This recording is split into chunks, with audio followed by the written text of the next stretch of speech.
আসসালামু আলাইকুম রহমতুল্লাহ। বাংলাদেশ অনলাইন আলিয়া মাদ্রাসার পক্ষ থেকে সকলকে সুস্বাগতম। আজকে আমরা নতুন একটি ক্লাস নিয়ে তোমাদের সামনে হাজির হয়েছি। আজকের ক্লাসের বিষয় হলো ইংলিশ প্রথম পত্রের একটি সিন আমরা আজকে পড়ব। সিনের নাম হলো লালন শাহ। লালন শাহ সিনটি খুবই গুরুত্বপূর্ণ এবং মাঝে মাঝেই বোর্ডে বিভিন্ন সময় লালন শাহ প্যাসেজটি এসে থাকে, হয়তোবা লালন শাহ সিন হিসেবে অথবা উইথ ক্লু উইদাউট ক্লু যে কোনো স্থানে এসে থাকে। যেহেতু এটি গুরুত্বপূর্ণ সেহেতু আমি এখানে কিছু স্টার্ট দিয়ে দিচ্ছি, তোমরা এই সিনটি একটু দেখবে। চলো আজকে শুরু করা যাক। প্রথমেই আমাদের টেক্সট বইয়ে লালন শাহ সম্পর্কে যা যা বলা আছে সকল কিছু আমরা এখানে অ্যাড করে দিয়েছি। লালন শাহর প্যাসেজ যতখানি লাগবে ততখানি আমরা এখানে অ্যাড করে দিয়েছি, তোমরা এখান থেকে দেখে নিতে পারবে প্যাসেজটুকু। এখন আমরা মূলত শুরু করব ওয়ার্ড মিনিং দিয়ে। আগে সর্বপ্রথম ওয়ার্ড মিনিং খুবই গুরুত্বপূর্ণ। এখানে কিছু ওয়ার্ড মিনিং আমি তোমাদের জন্য দিয়ে দিয়েছি, এগুলো তোমরা একটু দেখে নেবে। আমি কিছু গুরুত্বপূর্ণগুলো বলছি। আইকন শব্দের অর্থ প্রতীক বা আদর্শ ব্যক্তিত্বকে আইকন বলে। ফিলোসফার হলো দার্শনিক। সোশ্যাল রিফর্মার সমাজ সংস্কারক। রিলিজিয়াস টলারেন্স অর্থ ধর্মীয় সহনশীলতা। রিজেক্টেড সোশ্যাল ডিফারেন্স সামাজিক বিভেদ প্রত্যাখ্যান করা। ক্রিড মানে ধর্মীয় বিশ্বাস। ক্রিড শব্দটি গুরুত্বপূর্ণ, এটাকে স্টার মার্ক দিচ্ছি। আর এইখানের ভিতরে আরেকটি গুরুত্বপূর্ণ শব্দ হলো আইকন, এটাকে স্টার মার্ক দিচ্ছি। তারপরে প্রোফাউন্ড, এই শব্দটা গুরুত্বপূর্ণ, যে কটা স্টার মার্ক দিচ্ছি এ কটা তোমরা দেখবেই। আবার হলো পিলগ্রিমেজ অর্থ হলো তীর্থযাত্রা, এটা গুরুত্বপূর্ণ, ডাবল স্টার দিচ্ছি। এবং প্রোফাউন্ড অর্থ অত্যন্ত গভীর, এটা একটু দেখবে। এগুলো তোমরা একটু রিড দিবে, কারণ এই সব গুরুত্বপূর্ণ জিনিস তোমরা একটু রিড দিবে, কারণ এই গুরুত্বপূর্ণ জিনিসগুলো যে কোনো সময় এগুলো সিনোনিম অ্যান্টোনিম আসতে পারে। যেহেতু তোমরা যদি ওয়ার্ড মিনিং বাংলা অর্থ জানো তবে তোমরা সিনোনিম এবং অ্যান্টোনিম দেখলেই লিখতে পারবে। এরপরে চলো আমরা পরের স্লাইডে যাই। পরের স্লাইডে আরও কিছু ওয়ার্ড মিনিং তোমাদের জন্য আমি রেখেছি। এই প্যাসেজের গুরুত্বপূর্ণ ওয়ার্ড মিনিংগুলো আমি তোমাদেরকে স্লাইডেই দিয়ে দিয়েছি, যাতে তোমরা এখান থেকেই দেখে নিতে পারো। এখানে ফকির, মুসলিম সাধক। ফকির বলতে এখানে মুসলিম সাধককে বোঝানো হয়েছে। তারপরে এখানে আরও কিছু শব্দ রয়েছে, যেমন কম্পোজ অর্থ রচনা করা। এই বানানটা তোমরা একটু দেখবে, বানানটা মাঝে মাঝে ভুল হয়ে যায়, এটা দেখবে। এরকম এই যে সাধনা, এটা বাংলা শব্দই, বাট এখানে ইংলিশে বাংলাকেই ওইভাবে লেখা হয়েছে। সাধনাবোধ ধর্মভিত্তিক আত্মচর্চা এখানে লেখা হয়েছে। যেমন সেলভেশন অর্থ মুক্তি, এটা কিন্তু মুক্তির একটা সিনোনিম, তোমরা এটা দেখতে পারো। চলো এখন মূলত আমরা ওয়ার্ড মিনিং আমাদের শেষ হয়েছে, এখন আমরা মেন স্টোরিতে চলে যাই। আগে তোমাদেরকে আমি লালন শাহর মেন গল্পের মেন থিমটা আমি বোঝাই। লালন শাহ, লালন শাহ, তোমরা নাম দেখেই বুঝতে পারছো সে ছিল একজন হিন্দু। সে হিন্দু ছিল। সে এই গল্পে যেভাবে বর্ণনা করা আছে আমি তোমাদের গল্পটা সেভাবেই বলছি। সে তীর্থযাত্রায় বের হয় এবং রাস্তায় তার হয় কি পক্স হয়, যে আমরা যেটাকে পক্স বলি, বা সোয়াইন ফ্লু এরকম জাতীয় কিছু হয়। তখন যে সময় ছিল সে যুগে 1800 শতকের দিকে, তখন এই সোয়াইন ফ্লু বা এই পক্স রোগের কারণে অনেক লোক মারা যেত। এবং এটি ছিল একটা সোয়াসের রোগ, তোমরা অনেকে হয়তো বা জানো এটা একটা সোয়াসের রোগ। এই রোগে অনেক মানুষ মারা যেত তখনকার দিনে। এবং যেহেতু অনেক লোক মারা যেত, সেহেতু সকলে তার যে সাথীরা ছিল, সে কিছু সাথীদের সাথে গিয়েছিল। তার সাথীরা তাকে ওই অবস্থাতে একটি ভেলায় করে, বা একটি নৌকা জাতীয় কিছু, ভেলাকে বোঝায়, বা নৌকায় করে তারা তাকে ভাসিয়ে দেয় নদীতে। তখন একদা কি হয়, সেই নৌকা ভাসতে ভাসতে একটা ঘাটে গিয়ে পৌঁছায় এবং সেই ঘাটে আমাদের এই লালন শাহ গল্পের মূল চরিত্র হলো সিরাজ শাহ তার স্ত্রী সে এই লোকটাকে দেখে এবং দেখার পর তার স্ত্রী যখন লোকটার কাছে যায় এবং দেখে যে লোকটা জীবিত আছে, মানে লালন তখনও জীবিত আছে সেই ভেলাতে, তখন সে তার স্বামী হলো সিরাজ শাহ, আমি নামটা লিখি কারণ এটা গুরুত্বপূর্ণ, সিরাজ, তার সিরাজ শাহকে সে খবর দেয় এবং তার স্বামী সিরাজ শাহ লালন শাহকে উদ্ধার করে এবং তাকে সেবা করে এবং সেবার ফলে লালন শাহ সুস্থ হয়ে যায়। এবং সুস্থ হওয়ার পরে সে তার যে মানে হিন্দু পরিবার থেকে এসেছিল তার পরিবারের নিকট ফিরে যায়। আমি এখানে সুন্দর করে গেলে ফ্লো চার্ট আকারে তোমাদের বোঝাচ্ছি গল্পটা। সে তার পরিবারের কাছে যখন ফিরে যায়, এর মধ্যে একটা কাহিনী হলো তার সাথীরা খবর দেয়, মানে তার পরিবারকে খবর দেয় সে মারা গেছে। যেহেতু সে মারা গেছে, তার পরিবার মানে হিন্দুরা মারা যাওয়ার পরে বিভিন্ন ধরনের কাজ করে থাকে, যেমন তার বিভিন্ন রকম ভাবে তারা সমাধিস্থ করে, সেই সমাধিস্থ তার পরিবার তাকে করে ফেলেছে। যখন সে সমাধিস্থ অবস্থায়, মানে সারা পরিবার তো জানে সে মারা গেছে, তারপরে যখন সে পরিবারের কাছে ফিরে যায়, তখন সমাজ তাকে বিভিন্ন দোহাই দিয়ে তাকে আর পরিবারের কাছে থাকতে দেয় না। মানে এখানে মূলত সমাজের কিছু কুসংস্কারের বিষয়গুলো এখানে স্পষ্ট হয়ে এসেছে। যেহেতু সে তার পরিবারের কাছে থাকতে পারে না, তখন সে আবার তার যে সেবাদাতা সিরাজ শাহের কাছে ফিরে আসে এবং সেখানে তার মৃত্যু পর্যন্ত সিরাজ শাহের কাছে বিভিন্ন ধরনের গান বা বিভিন্ন বাদ্যযন্ত্র চালানো সে শিখতে পারে। এবং এরপরে সিরাজ শাহ মারা যাওয়ার পরে সে একটা আখড়া প্রতিষ্ঠা করে এবং সে আখড়ায়, যে তোমরা অনেক সময় শুনে থাকবে লালন শাহর আখড়া, এটাই মূলত এই প্যাসেজের মূল কাহিনী। এবং তার সম্পর্কে বাংলাদেশের বিভিন্ন কবি, যেমন এর ভিতরে বিখ্যাত হলো তোমরা সবাই চিনো হয়তো বা কাজী নজরুল ইসলাম, রবীন্দ্রনাথ ঠাকুর তার গানের প্রশংসা করেছেন, এরকম আরও অনেক মানুষ তার গানের প্রশংসা করেছেন। আমরা পুরো প্যাসেজটা পড়লে এই সকল কিছু সম্পর্কে আমরা জ্ঞান লাভ করতে পারবো। এখন আর দেরি না করে তোমরা যদি মেইন গল্পটা যদি বুঝে থাকো, তবে তোমরা এখন প্যাসেজ পড়ি আমরা। চলো শুরু করি। যদি কেউ এই গল্পটা সম্পর্কে আগেই অবগত থাকো, তবে তোমরা এই অংশটুকু স্কিপ করতে পারো, এতে কোনো সমস্যা হবে না আমি মনে করি। চলো শুরু করা যাক। প্রথমে এখানে আমরা লালন শাহর প্যাসেজের প্রথম প্যারা দিয়েছি, Lalon Shah is the best known as an icon of Baul tradition in Bangla. এখানে আমরা প্রতি লাইনের পর তোমাদের বাংলা অর্থটা দিয়ে দিয়েছি এবং তোমাদের স্লাইডটা যখন আমি আমাদের Facebook page Bangladesh online Aliya মাদ্রাসাতে দিয়ে দিব, তোমরা স্লাইডটা দেখে দেখে যদি পড়ো, আশা করি সকল কিছু সুন্দরভাবে হয়ে যাবে। এখানে কি বলছে, লালন শাহ 1774 থেকে 1890, এটা কিন্তু তার জন্মসাল।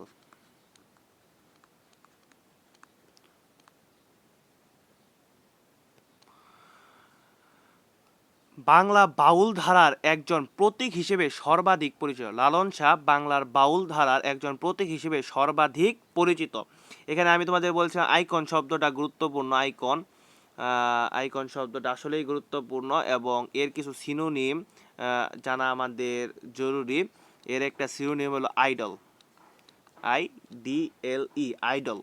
Image, IM, image. তারপরে আরও কিছু লাগবে, সিম্বল, SYMBLE, সিম্বল, ইমেজ। এরকম এই সিনোনিমগুলো আমাদের জানা দরকার। আমি কিন্তু তোমাদের প্যাসেজের ভিতরে এই সিনোনিমগুলো লিখে দিব যাতে তোমরা সঠিকভাবে পড়তে পারো এবং স্লাইডটা পড়লে যাতে তোমাদের হয়ে যায়। আর তোমরা যদি চাও শিরোনামগুলো আমি আলাদাভাবে আমাদের ফেসবুক পেজে আপলোড করতে পারি একটা একটা করে। তোমরা যদি চাও তবে আমাদের ফেসবুক পেজে মেসেজ দিবে যাতে আমি এটা আপলোড করে দিতে পারি। তারপর এর line, although he was a philosopher, যদিও তিনি একজন ছিলেন দার্শনিক।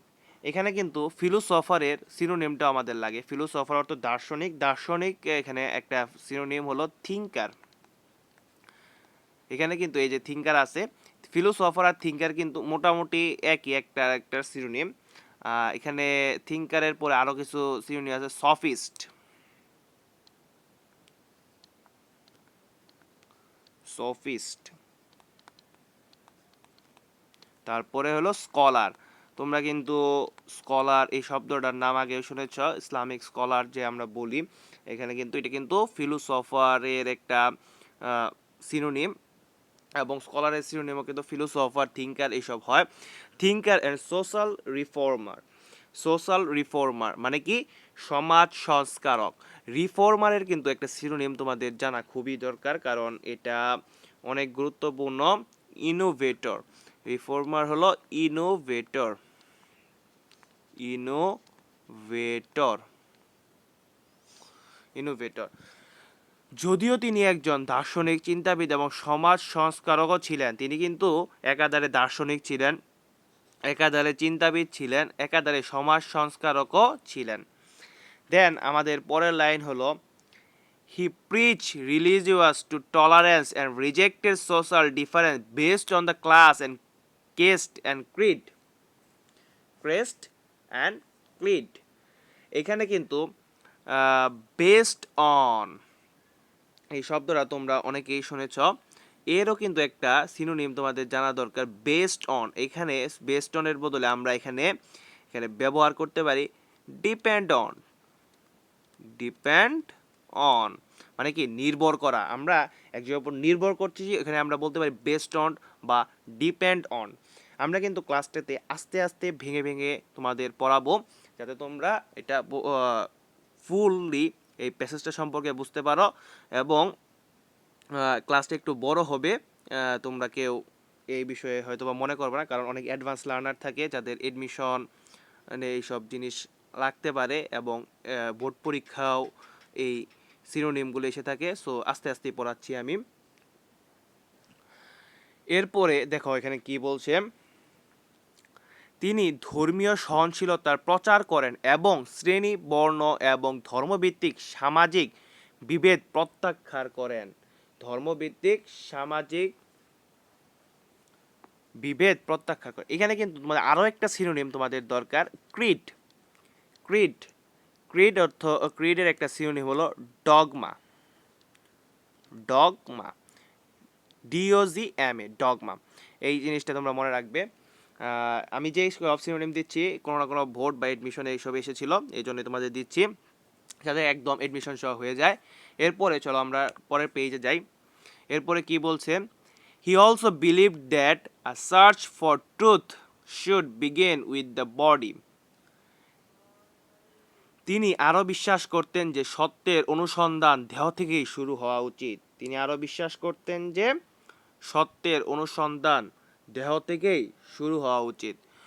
Which reflects the majesty of creation, কারণ মানব দেহ সৃষ্টির রহস্যকে প্রতিফলিত করে। এখানে মেজারি, মেজারি অর্থ মেজারি তোমরা আগেই জানতো, মেজারি মানে রহস্য, এটার একটা সিনোনিম তোমাদের দরকার, রিডল, RIDDL, রিডল।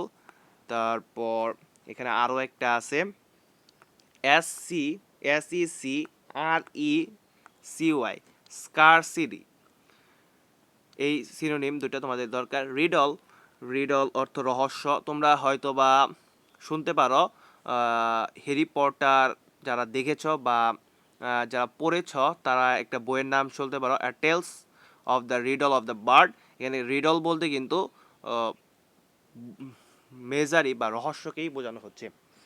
এরপরে চলো আমরা পরের পেজে যাই। অলদো লালন সংস আর admire for the proud philosophical and musical insights they offers. এখানে মিউজিক্যাল অর্থ কি জানো? এটার অর্থ হলো তাত্ত্বিক। তাত্ত্বিক মিউজিক্যাল অর্থ হলো তাত্ত্বিক। যদিও লালনের গান গভীর দার্শনিক ও আধ্যাত্মিক উপলব্ধির জন্য প্রশংসিত। এখানে কিন্তু আধ্যাত্মিক এবং তাত্ত্বিক একই অর্থে ব্যবহৃত হয়েছে। তাত্ত্বিক আধ্যাত্মিক মোটামুটি একই। এখানে কি তারপরের লাইন পড়ি, he did not receive any formal education. তিনি কোনো প্রাতিষ্ঠানিক শিক্ষা গ্রহণ করেননি। তিনি কোনো প্রাতিষ্ঠানিক শিক্ষা গ্রহণ করেননি। এখানে আমার একটু মিস্টেক হয়েছে, তবুও শব্দটি আসবে না। এখানে তোমাদের একটা এক্সট্রা ইনফরমেশন দিয়ে রাখি। এখানে যে রিসিভ শব্দটা তোমরা দেখতে পাচ্ছ, রিসিভ এই শব্দটা হলো একটা ভার্ব। ভার্ব এবং কেউ যদি তোমাকে জিজ্ঞাসা করে রিসিভ শব্দে নাউন কি, তোমরা অনেকেই শুনেছ রিসিপ্ট, RECIPT, রিসিপ্ট। তোমরা যারা কেনাকাটা করো বিভিন্ন সময় রিসিপ্ট দেয়, বা হাসপাতালে গেলে বিভিন্ন রিসিপ্ট দেয়, এটা হলো সেই রিসিপ্ট। এটা হলো রিসিভের ভার্ব, বা এটা হলো রিসিভ, এটার ভার্ব হলো রিসিভ, রিসিপ্ট হলো নাউন। রিসিপ্ট হলো নাউন আর রিসিভ হলো ভার্ব। যদি বলো রিসিপ্টের ভার্ব কি, তাহলে হবে রিসিভ, এবং রিসিভের নাউন কি, এটা হলো রিসিপ্ট। তোমরা এই জিনিসটা মনে রাখবে। Not much is known about his early life. তার শৈশব এবং প্রারম্ভিক জীবন সম্পর্কে খুব বেশি তথ্য জানা যায়নি। এরপরে চলো আমরা আমাদের পরের পেজে যাই। A popular story about him. একটা জনপ্রিয় গল্প আছে তার সম্পর্কে, which many believe two be true. অনেকে তা সত্য বলে মনে করে। আমি তোমাদের যে গল্পটা শোনালাম সেই গল্পটা এখানে বলা আছে যে লালন সম্পর্কে এটাই এখানে এখানে ওই গল্পটা আমি তোমাদের প্রথমেই যে গল্পটা বলেছি সেই গল্পটা এখানে বলা আছে। এটা একটা জনপ্রিয় গল্প এবং তা অনেকে বিশ্বাস করেন, হতে পারে কারণ তার জীবনী সম্পর্কে কেউ অবগত না ঠিকভাবে। এই গল্পটা সত্যি হতেও পারে, বেশিরভাগ সম্ভব সত্যি এবং নাও হতে পারে। এখন আমরা সেই গল্পটা তোমাদের শোনাবো। দ্যাট যেটি হলো, while on a pilgrimage to a holy place. pilgrimage অর্থ কি? তীর্থযাত্রা বা তীর্থস্থান। এর সিনোনিমটা তোমাদের গুরুত্বপূর্ণ, তোমাদের আমি দিচ্ছি, HERMITAG, হার্মিটেজ। হার্মিটেজ এটা হলো এটার সিনোনিম। এবং এই হার্মিটেজের একটা নাউন ফর্ম তোমাদের দেই, HEMIT, হেমিট। হেমিট হলো হার্মিটেজের নাউন ফর্ম। হেমিট হলো হার্মিটেজের নাউন ফর্ম। এক পবিত্র তীর্থযাত্রা যাওয়ার পথে লালন, হু ওয়াজ ব্রন আ হিন্দু, সে ছিল একজন হিন্দু, হিন্দু পরিবারে জন্মগ্রহণ করে, contracted smallpox and was abandoned by his companies. Hindu পরিবারে জন্ম নেওয়া লালন গুটি বসন্তে আক্রান্ত হন এবং তার সঙ্গীরা তাকে পরিত্যাগ করে চলে যায়। এখানে অ্যাবান্ডেড শব্দটা সম্পর্কে সমাজের জানা দরকার। এই অ্যাবান্ডেড শব্দের অর্থ হলো কেউ যদি চলে যায় তাকে আমরা বলি লেফট। লেফট মানে চলে যাওয়া, তোমরা হয়তো বা জানো লেফট। ওই লেফট থেকে লেফট আসছে, লিভ থেকে লিফট আসছে, লিভ মানে পরিত্যাগ করা, এখানে লেফট আছে যেহেতু পাস্ট ফর্ম অ্যাবান্ডেড সেহেতু লেফট, পরিত্যাগ করা। তারপর আরও একটা জিনিস তোমরা জানো, রিজেক্টেড। তোমরা জানো রিজেক্ট আমরা অনেক সময় বলি, তোমাকে চাকরির ইন্টারভিউ থেকে রিজেক্ট করা হয়েছে বা তোমাকে এখান থেকে রিজেক্ট করা হয়েছে, সেই রিজেক্ট। এবং তারপর এখানে বাই হিজ কম্পানিয়ন্স। এখানে কিন্তু কম্পানিয়ন্স শব্দটা খুবই খুবই গুরুত্বপূর্ণ, কারণ এই শব্দের সিনোনিম জানা খুবই গুরুত্বপূর্ণ। এটা আমাদের সবাই একদম পরিচিত একটা শব্দ, ফ্রেন্ড। FRIEND, ফ্রেন্ড, বন্ধু। বন্ধুকে কম্পানিয়ন্স বলা যায়। কম্পানিয়ন্স মানে চলার সাথী, ওরকম কিছু বোঝায়। আরও একটা শব্দ, তোমরা যারা মুভি টুভি দেখো তারা হয়তো বা এই শব্দ সম্পর্কে আগে জানো, বাডিস। BUDDIES, buddies. আমরা বিভিন্ন মুভিতে দেখি বন্ধুকে বলে হি ইজ মাই বাডি। তারপরে পির, PEER, পির, এইসব কিন্তু কম্পানিওয়াস মানে ফ্রেন্ডের প্রতিশব্দ, সিনোনিম। তোমরা কিন্তু ফ্রেন্ডকে কম্পানিওয়াস বলতে পারো, বাডিস বলতে পারো, ফির বলতে পারো, এইসব তোমরা বলতে পারো। এরপরে আমরা পরের পেজে চলে যাব। পরের পেজে বলা আছে মুসলিম ফকির, একজন মুসলিম ফকির সিরাজ শাহ। এখানে সিরাজ শাহের কথা বলা আছে। আমি তোমাদের প্রথমেই গল্পটা বলেছিলাম, এখানে একটু কাট করা আছে গল্পটা মেইন গল্প থেকে, বাট মেইন থিমটুকু আছে, তোমরা চিন্তা করো না। Picked up and took him to his own house. Picked up, সে মুসলিম যে ফকির আছে সিরাজ শাহ, সে তাকে পিক করে এবং তার হাউস মানে তার ঘরে নিয়ে যায়। Where he nursed him back to health. তিনি তাকে সেবা করেন, তাকে সুস্থ করে তোলেন এবং মানে মূলত সিরাজ শাহ লালনকে তার বন্ধুরা যখন বা তার কোম্পানিওয়ান্স বা তার সাথীরা যখন তাকে পরিত্যাগ করে, তখন সে সিরাজ শাহ লালনকে পিক করেন এবং সেখানেই তার সেবা শুশ্রূষা করেন। এরপরে পরের পেজে আমরা যাই। যখন লালন রিটার্ন হোম, যখন লালন তার বাড়িতে ফিরল, his family refuse to take him, তার পরিবার তাকে গ্রহণ করতে অস্বীকার জানালো। রিফিউজ টু টেক হিম, এখানে আমি কিন্তু তোমাদের রিফিউজের আগেই কিন্তু বলেছি রিজেক্টেড, রিজেক্টেড, রিফিউজ, এইসব কিন্তু তোমাদের মনে রাখতে হবে। রিজেক্টেড, রিফিউজ হলো rejected, to take him in, তাকে তারা গ্রহণ করতে অস্বীকার করে। As he lived Muslim household, যেহেতু সে একজন মুসলিম পরিবারে থেকেছিল, মানে আগের দিনের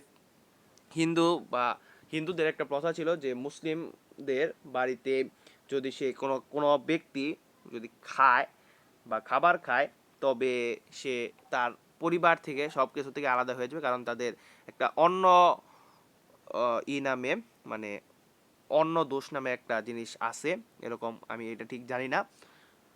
যারা হিন্দু আছে তারা হয়তো বা এই বিষয়টা বলতে পারবে। যারা তোমরা আমাদের ভিডিও দেখতেছো, কেউ যদি হিন্দু থাকো, তারা কিছু নিও না, কারণ এটা আমাদের পাঠ্য বইয়ের অন্তর্ভুক্ত।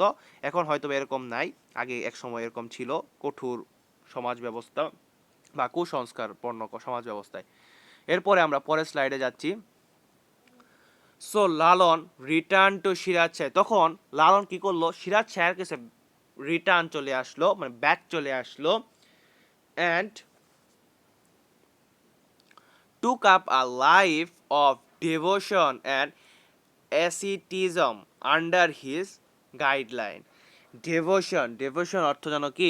ডেভোশন হলো ধ্যান। আমরা বলে না ধ্যানে বসছে, অনেক তোমরা মুভি যদি দেখবা সাধুরা ধ্যানে বসে, ওই ধ্যানের কথাই এখানে মূলত বলা হয়েছে। এবং অ্যাসিটিজম অর্থ হলো জানো কি?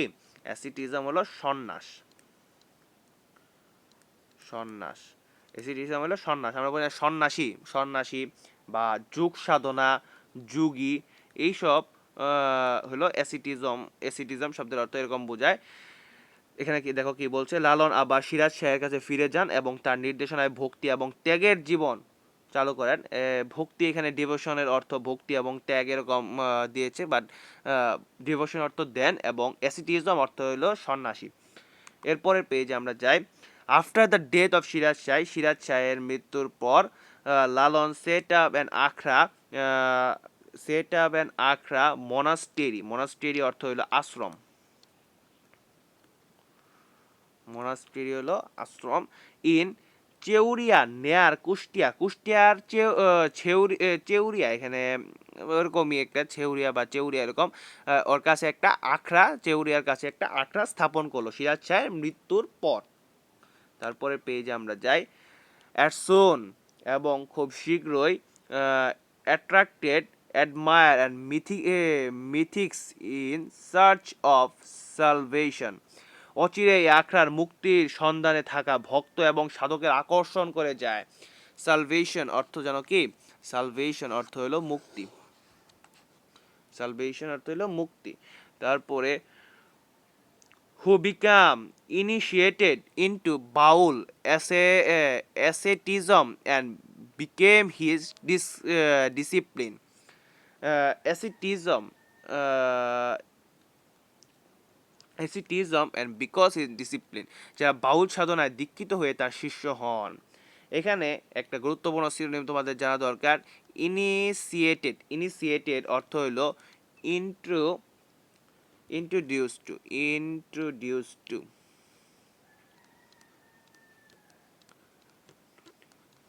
ইনিশিয়েটেড অর্থ হলো ইন্ট্রোডিউস টু, মানে পরিচিত হওয়া, মানে তার সম্পর্কে পরিচিত হলো এবং সাধনায় দীক্ষিত হয়ে তার শিষ্য হয়ে যায়।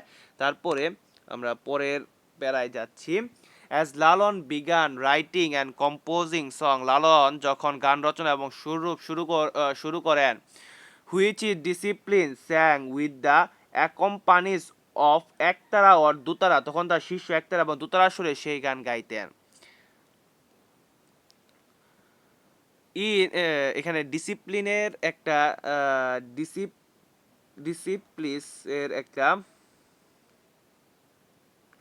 ডিসিপ্লিসের একটা সিনোনিম তোমাদের দরকার, এটা হলো পিউপিল, PUPIL, পিউপিল। আমরা যারা অ্যাপ্লিকেশন লিখেছি তারা হয়তোবা এখানে লিখেছি পিউপিল শব্দটা, সেখানে আমরা অনেকবার ব্যবহার করেছি। এটার অর্থ হলো ডিসিপ্লিন বা নিয়মানুবর্তিতা, এরকম ডিসিপ্লিন।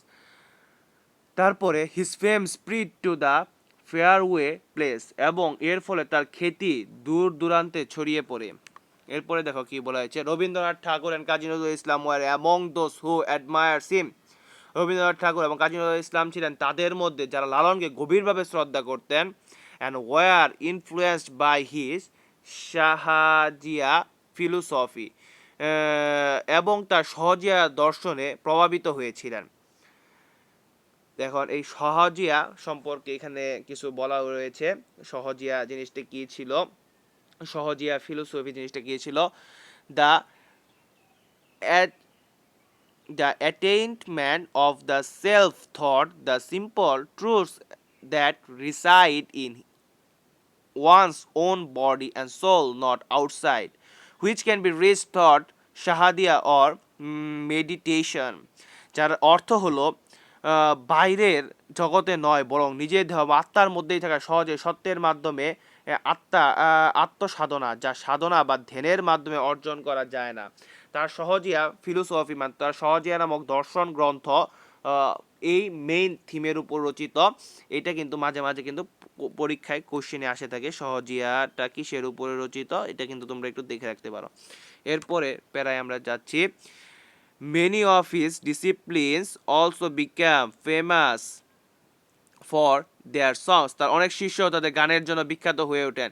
তার কাছে গান শিখে অনেক শিষ্য তার কাছে গান শিখে অনেক শিষ্য বিখ্যাত হয়ে ওঠেন। এর ভিতরে দে ইনক্লুড কঙ্গর হরিনাথ মজুমদার, পাগলা কানাই এবং দুদুসা।